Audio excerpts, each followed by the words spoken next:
There are just a few times throughout the course of my gaming experience where I can say I actually felt awe. That first time I crested over a ridge as Starfield's operatic music simultaneously built to a crescendo was really special, and I had to pause for a moment just to take it in and let the goosebumps subside. Starfield for me then has joined a short list of truly special games that go beyond just a short escape or distraction from reality. It does what any good piece of entertainment should and reaches beyond the superficial into something deeper. For me, my explorer's heart, and it finally gave me a chance to see what it might have been like were I born in an age where mankind could call the stars home. However, personal experiences are subjective, and not everybody is going to be as impressed as I was by Starfield's achievements. It's an unavoidable consequence of appealing to a large audience whose desires and expectations vary as many as there are stars in the sky. But for those who keep an open mind, they're gonna be in for an unforgettable moment in gaming. Hey guys, I'm Morphologist, and I was fortunate enough to be given early access to Starfield courtesy of Bethesda, giving me time to really sink my teeth into the experience so that I could give you guys a comprehensive picture of what you can expect should you choose to jump in.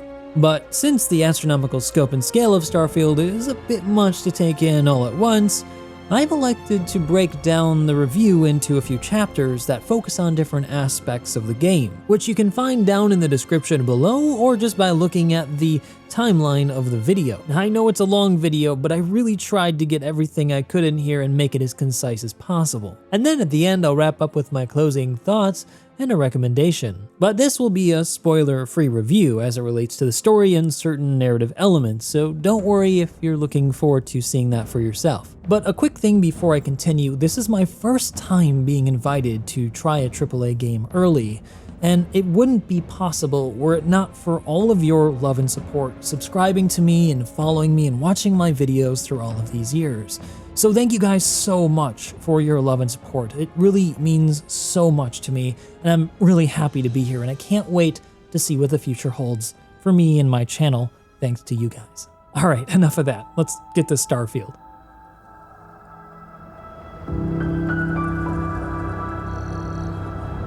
So Starfield is an open-world, space-themed role-playing game set in the year 2330 after humanity has found a way to journey across the stars. Like other Bethesda games before it, Starfield features a main story thread with branching side stories, quests, and mysteries to solve. However, the game is set to outdo anything Bethesda have done in the past in terms of scope and scale, with over 1,000 planets and moons to explore across over 100 star systems, which is quite a lot of space to roam about, and you can do it all in your very own spaceship. You start off exactly as what was shown in the Starfield gameplay demo if you saw it. You play through a short and visually impressive sequence that ends with a hook involving the discovery of a mysterious artifact, which then transitions you into your character creation screen a la Bethesda style. Here you're given a great deal of options, starting with 40 basic face options, which you can then change down to the position of the nostrils, giving those of you who absolutely love character creation a great deal of range to play with. After which you're led into choosing your background, which basically determines what skills you start with, and this can help you out early game depending on what you want to do, followed by your traits, which are far more impactful. Traits in Starfield can determine a lot of what you're able to do. Choosing a faction to align with can limit who you can interact with and how they treat you in the future, so choose them wisely, or don't choose them at all. It's actually optional. But if you do choose to get one of these traits before you start, you'll find that they'll offer some really nice perks. Following the character creation screen, you're swept back up into the story, which leads you to the decision of whether or not to join Constellation. You can actually choose not to at this point, but if you do follow the story, it gives you a number of perks, starting off with your first ship, and eventually after you complete the first quest, you get your own shiny Constellation spacesuit, which personally I think looks amazing. I love the nods to NASA here with a lot of these designs. The other thing that the story does, at least for the beginning, is introduce you to a lot of the functionality in the game and acts as a sort of pseudo-tutorial.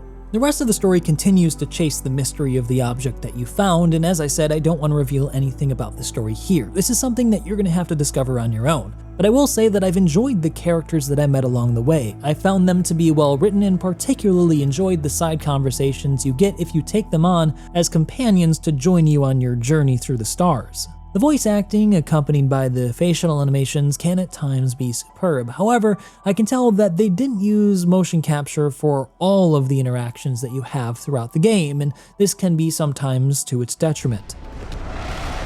But Starfield isn't just about the main story. The game often puts up things in your peripheral vision that draw your attention, and if you pursue them more often than not, it begins an intriguing side story. And this is where I've found some of the most rewarding gameplay. These side stories often take you on a journey that's about an hour long and involve a bunch of varied gameplay that Starfield has to offer, usually ending in giving you a unique reward. For example, in one case, I decided to respond to a distress call which led me to a farmer who needed help defeating some local pirates. He asked me to go fix a satellite where I had to blow up some spaceships from those pirates, and eventually culminated in getting together with the rest of the system to fight a big battle over a space station where they were based, which we then needed to board so we could defeat the big bad. Probably my favorite though was finding a 200-year-old generation ship that still had people on it. And the best part of this mission was actually not the reward, but something I found on board that ship which led me to a really cool location that some of you guys probably will recognize, but I don't want to ruin anything because you should find it on your own. So I guess the moral of this story is that Starfield rewards those who go off the beaten path. But story doesn't just end with side stories in the main quest. You also have faction stories depending on which you choose to join. You have, for example, the Freestar Collective, a pseudo-American West-style faction on the frontiers of space. Or you can join the Neat and Tidy United Colonies, a futuristic group of uptight people who think that they own everything. Or instead you might pursue one of the religious factions, like the Varun who worship a snake serpent god thing. Whichever you choose, it can lead to some pretty interesting stories and of course loot. For example, I decided to become a Freestar Ranger, bringing law to a lawless frontier, which gave me a special kit and a super cool 6-shot which does a ton of damage. This route has offered me a number of special stories and quest lines, as well as special responses to certain situations as my chosen faction and career. And finally, after faction quests, the main thread, and side stories, you also have just your bog standard missions you can do to earn some currency or to get some experience. And these can be found through a variety of mission terminals you'll find scattered around the universe, either on stations, at cities, or even at your own base if you decide to build one. But as you quest, you'll level up and gain skill points, and these are used towards upgrading your abilities. And these can be significant, unlocking the ability to use a jump pack, increasing your damage with the weapon type that you like, or enabling you to carry a lot more stuff along the way. One thing I particularly like about this system is that in order for you to level up a specific thing on the skill tree, you need to perform that task to unlock the ability to use a skill point within it. So you can't just become, for example, a master lockpicker by plugging your skill points into it. You need to actually pick locks to get that certification in order to qualify to use the skill point. So I found that I actually like this system quite a lot, and it's made me a bit more deliberate about my playstyle, which especially holds true for the FPS Combat sections of the game. FPS Combat in Starfield isn't really anything revolutionary, but there's a huge variety of weapons and customization you can do here to make the experience unique to you. There's also a bunch of different futuristic weapons, from energy-based weapons to non-lethal EM weapons if that's what you prefer. My favorites have been the 6-shot I got from becoming a ranger, and this minigun I found on a side mission, which allows me to just basically mow through anything I find. Which leads me to the question, which I'm sure is on many of your minds as it was on mine, about whether or not enemies in this game are bullet spongy. Well, as I've already discussed, there's levels in this game, and enemies also have those levels. That means if you encounter an enemy who's higher level than you, you're gonna have to shoot them longer since they have a higher health pool. But that doesn't mean enemies are exclusively bullet spongy. You see, I spec'd into physical damage as well as pistols, which has resulted in me being able to nearly one-shot everything I encounter, even enemies that are 3 times my level. So it seems like the way they've worked the leveling system isn't just based on a pure health pool property, but also has something to do with the armor the enemy is wearing, which means that even if you're low level, you still have a good chance of killing something if you're good with your gun and you've spec'd into it. One other great twist about combat that I didn't expect is how much planetary types can also affect your experience. Low gravity bodies will offer great opportunities to simultaneously vault many meters in the air while raining down death on your foes, but can equally be a disadvantage if you're caught out mid-air and there are multiple enemies already ready to gun you down. This can get especially hairy in situations where you take a mistaken leap that throws you over cover, exposing you, ending in your death. And as you might expect, there's also a stealth gameplay component to this that you can choose to do using suppressors or knives to sneak up on enemies and deal with them that way. Or you can just choose to sneak past people without dealing with them altogether. And the environment too can sometimes get in the way, or make the experience really interesting, like in the case of where you board a station without any gravity activated. Scenarios like this can really make you second guess how you approach a situation, as enemies can be above or below you in often unexpected ways. And I couldn't talk about shooting without talking about looting. Whether or not you're a passive or aggressive player, you're gonna be looting things in the game. When you defeat an enemy or find a plant that you want to harvest, there's always an opportunity to grab something of value from them. Human foes will drop the weapons that they're carrying in addition to usually an element of the armor that they're wearing or clothing that they might have had, as well as credits and any other trinkets they might have been carrying. And this is really refreshing because it means that if you want a specific type of loot, then you have to find the person that's likely to be carrying it in order to obtain it. And since we're on the topic of loot, there's an absolute massive amount of different types of suits, undersuits, and clothing you can find to equip your character with. And they actually matter depending on what situation you want to employ them in. For example, there are some suits that specialize in industrial gameplay to help you farm more resources, and there are others that are specialized in just dealing with very hostile environments that have high levels of radiation, corrosive gases, or extreme temperatures. But those don't do very well in combat situations, so you'll also want to find specific suits made for fighting different types of foes.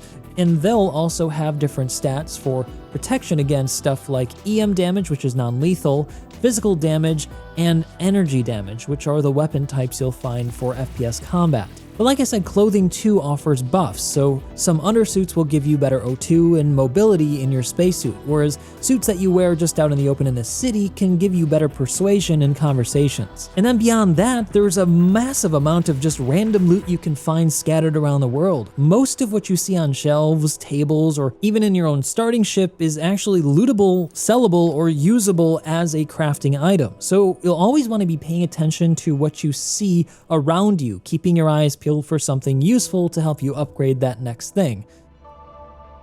The crafting system in Starfield seems pretty deep. I haven't had a whole lot of time to sink my teeth into it, but from what I've been able to glean so far, the system seems pretty in-depth. You can upgrade your spacesuit, your weapon, craft food or pharmaceuticals for healing yourself through 2 different other stations, and you have an industrial workbench for creating more complex materials for helping you get along with making your outpost. Or outposts, you can actually have multiple. But from what I've been able to tell so far, you can't manufacture complex things like weapons, so the looting system and crafting are both interdependent. And so I love that in order to get the most out of the game, you're going to want to do both. But it's hard to talk about crafting without also talking about the outposts of Starfield.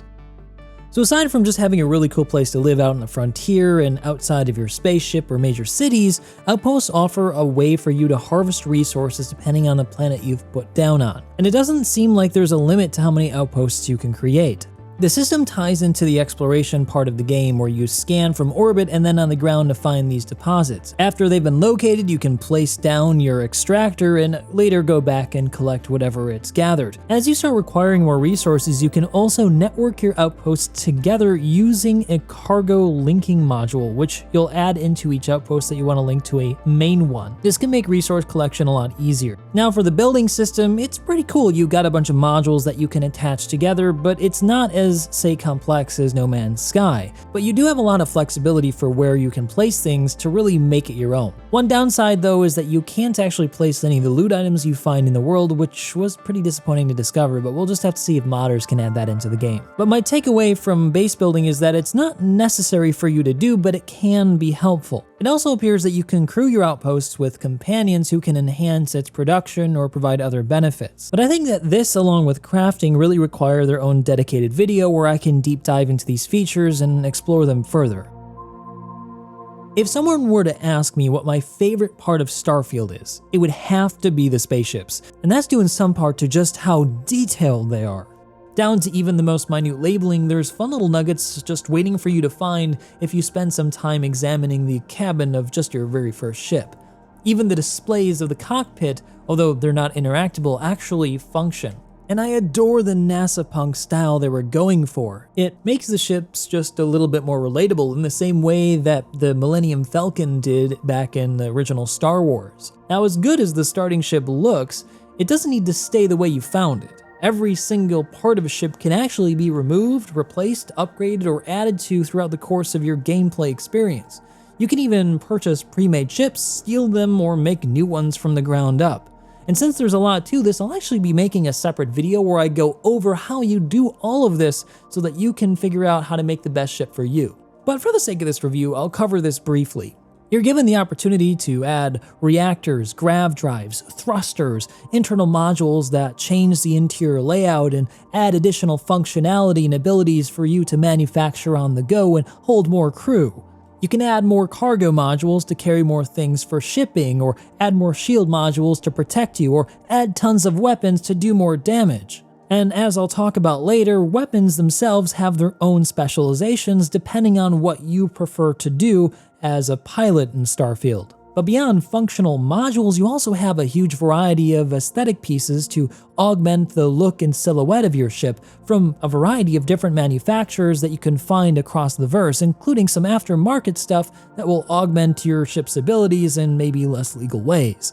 This is why I've already spent hours just trying to perfect my ship's design to get it exactly how I want it for my particular style of gameplay. The only thing that I'm not in love with in this system is how the internal module's layout can't be modified or previewed in any way. When you buy a module, you just kind of have to hope it's going to look a certain way and then look inside the ship after it's done. There's no way to customize the internal panels, doors, or couch locations in any way at this time, or even a way to place the little knickknacks you find around the universe, which is really sad because you do find a lot of really cool loot that seems like you should be able to display it, like old Earth baseballs or snow globes of special locations. But when you're done admiring your handiwork, remember that ships are also meant to fly, and that's how you get around in the universe of Starfield. For interstellar and interplanetary travel, Starfield has its own version of the warp drive they call the Graviton Loop Array, or Grav Drive for short. As was already revealed months ago, Starfield though doesn't have seamless transitions between planet surfaces and space, and nor does it have any atmospheric flight. Instead, journeys in and out of gravity wells of orbital bodies involves a cutscene activated by hitting a button. After launching into space or entering a new star system, you'll find yourself in orbit over a moon or planet, and in this mode you'll be given the ability to fully control your ship in a sort of airplane in space flight mode, something that you'll be familiar with if you've played other traditional space games. So sadly, no, there's not going to be any flipping and burning. Starfield also employs a system in which you can manage the power to different ship systems, similar to games you may have played like the old X-Wing series. In general travel, it can speed up your engines, but really it's meant to shine when you get into combat situations. Shifting power between systems then allows for higher performance with a given system. Power to engines will give you faster acceleration and top speed, whereas power to shields will mean more health. And more power to weapons can mean a faster fire rate and reload time with a higher damage output if you're using energy-based weapons. And then you can target enemy systems if you put skill points into system targeting on the skill tree, which enables you to more easily target systems to disable a ship to enable you to board it. Just keep in mind that any ship that you board is gonna be defended. They're not gonna just let you take it, so be ready to fight your way to the bridge. In addition to the basic weapon types you can get, such as missile launchers, ballistic weapons, and energy weapons, you can also employ non-lethal weapons such as EMP emitters and energy weapons for shields. These are weapons specifically designed to disable ships instead of destroying them, making them easier to board. So because you can customize your ship, you can actually choose to specialize into certain types of space combat that suits your preference, if you prefer more to board ships versus blowing them up. And there are benefits to boarding ships versus making them explode. explode, because when you blow up a ship, usually what it drops is a cargo container that only contains a few items. If you're able to actually board the ship, you'll be able to loot everything you find on board, which can be a large amount of stuff. But you don't always need to fight your way through a situation. You can also hail the enemy target and try to convince them not to fight you, or alternatively, you can just sneak past them, and this is something you might want to do if you're doing something, say, like smuggling illicit goods. Basically, you set all your systems to low with just engines running a little bit and coast through the enemy lines, being sure, of course, to fly casual. And there's also the matter of companions. They can also affect the effectiveness of your ship if you assign them as crew. They'll have certain attributes that they'll passively enhance you with, giving you more abilities if you haven't spec'd into those yet. But having them aboard also offers other benefits, like additional conversations, stories, and they'll also find things for you. It's also useful to have a bunch of different types of companions around depending on what kind of combat or scenario you want to get yourself into, because they can also enhance you on the ground as well. But when you're done slow boating around, much of your navigation is going to be accomplished by accessing the map menu, where you'll select different star systems or planetary bodies within your system to travel to. For distant star systems, depending on how much fuel you'll have, you'll be able to jump directly to it, which will play a cutscene and require that you shift your energy into your grav drive. If you're in system, the travel is pretty much instantaneous but includes a cutscene. Traveling down to a planet's surface works much the same way, where you select where you'd like to land and then it also goes through a cutscene. But traveling to other star systems and landing on planets aren't the only places you can go with your ship. You can also dock with space stations and other ships if they permit you to do so. This too requires a prompt that results in an animation and cutscene where you're given the option afterward to either immediately appear within the docking ring of that ship, or you can choose to walk through your ship to the docking port and click on it that way. Personally, I kind of wish they would have had the extra time, money, and development power to go the full extra step to make it seamless, but I get why they didn't and wanted to focus more on some other content. But one thing I'm not a big fan of in the current system is that you can actually fast travel between planets that you've already been to, and this really cuts down on the feeling of immersion, as that distance no longer becomes that much of a factor. But to be honest, it didn't really affect my experience too much. And while of course you can't actually physically travel between the orbital bodies in the star system without a cutscene, you will witness them orbiting one another if you stay still for a moment, even on the surface of a planet or moon, which I think is a fantastic attention to detail. But spaceships are also used for exploration. With over 1,000 planets and moons to explore across at least 100 star systems, not to mention orbital stations and other space mysteries, there's a rich depth of content just waiting for those with an explorer's heart to find. For me, this was one of the most important bits I was hoping to see Bethesda get right, and in my estimation, they've done it. Bethesda went for a really good mix of rocky moons, gas giants, and those perfect planets in the Goldilocks zone. Now, if you don't know what the Goldilocks zone is, it's a point in space around the orbit of a star where life is most likely to have a chance to start. And those kinds of planets are exceedingly rare, with not all of them capable of supporting life. So you'll probably only find around 10% of the planets and moons have life in Starfield. That's going to be around 100 or more planets. But even those moons and planets without life have interesting things to discover. So the way it works is that when you arrive at a planet, you'll first scan the surface to see what type of resources are there and what type of surface you're getting yourself into, whether or not it's very hot, very cold, has radioactive properties, or what have you, so that you can be prepared for landing on the surface. After you find a point of interest or somewhere that you think might be interesting to land, you'll select it and then hit land, which will, again, as I already described, go through a cutscene that shows you landing on the surface. Once you arrive, you can either choose to exit through your ship to prepare and change your suit, or you can choose to exit the ship directly with no in between. But choosing the right suit could make a huge difference in your survivability, so you'll need to pay attention to what kind of effects are on a planet and what the temperatures are. Otherwise, you may come away with an injury that you'll need to go to an infirmary to correct. There are specific pharmaceuticals, though, that can help you resolve these problems, but you'll not always have them on hand. So you may also want to stock up on those before you head out. Once you get onto the surface, the next task is going to be to open your scanner for your suit and try to find any points of interest, like unique life signs, structures, important natural formations, signals, or resources. Or you might want to also log various types of fauna and flora if there are any in your area. Doing so will give you experience, but also will reward you by finding valuable resources that you can then harvest for crafting better items and enabling building structures.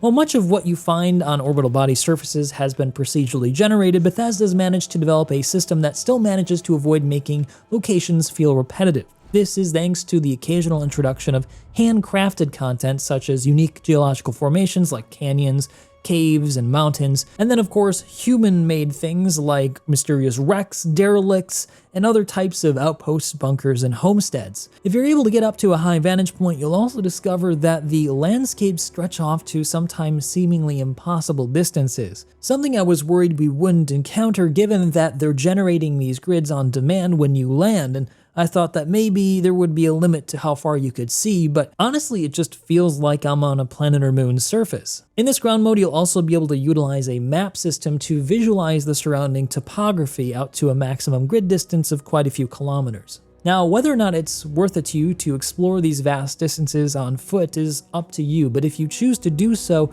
you will surely find stuff along the way. On virtually every moon and planet I landed on, there was at least something to look at. If there were no structures, there were resources to gather or natural formations that were worth looking at. And of course, there's always the possibility to encounter flora and wildlife, and when you do, you can log them and gain extra experience.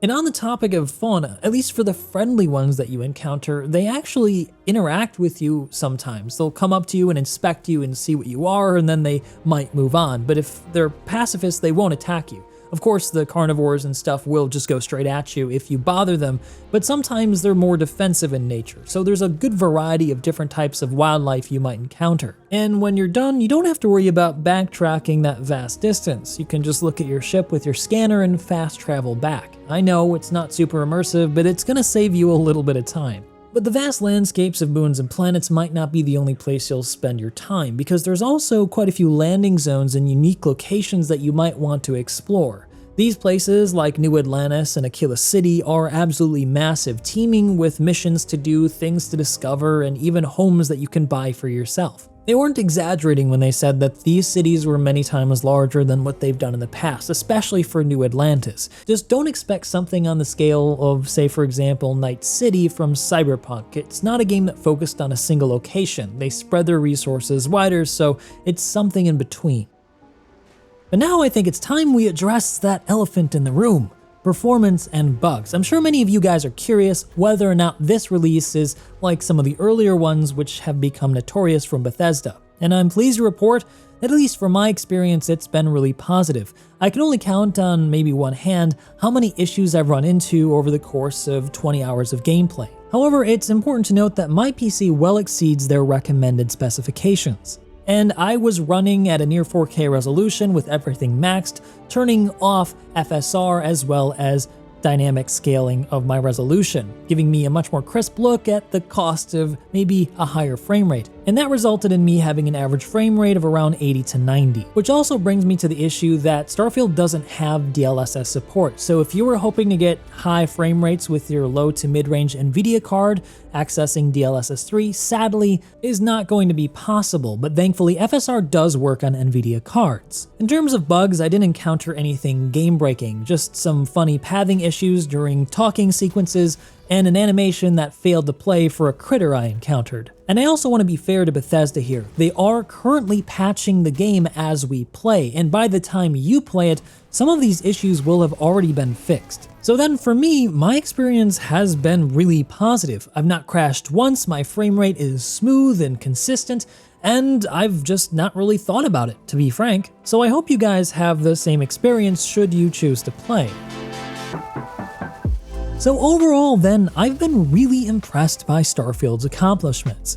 Technically, visually, as well as in terms of game mechanics, it's a really great package that is going to keep me playing for quite some time. It's got me really looking forward to the modding community's take on it and what possibilities await us for DLC content in the future. I can easily see them tacking on more star systems and stories for us to find. But I've only really just begun the game, so I'm pretty sure I've got many more hours ahead of me to enjoy before I start worrying about DLC content and modding. But I can understand how some people might be upset that Bethesda decided to compromise on some gameplay systems, not going the full extra step to do seamless transitions from space to ground, doing atmospheric flight, or doing transitions seamlessly between planets within a star system, or even doing fully physicalized planets like we see in games like No Man's Sky, Elite Dangerous, and Star Citizen.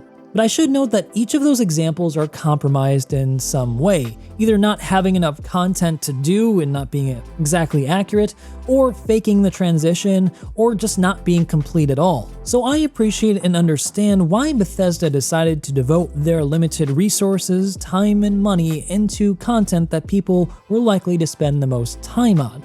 And the result is that I still do miss those transitions, but I mostly forget about them when I'm doing stuff on moons, planets, or in space. Don't get too caught up in the idea that they've not fully simulated the universe. This is something that not even the most advanced game engines are able to pull off at this time. I look at it this way. Do people go to a magic show expecting the magician to tell them how the trick is done, or do they just go to be entertained? I'd argue it's about the experience, and that knowing how something is done takes away the magic. So don't let me or anyone else tell you what to think. You decide for yourself. Does Starfield check all the boxes that you care about? It checks most of mine. Hope to see you guys in the next one.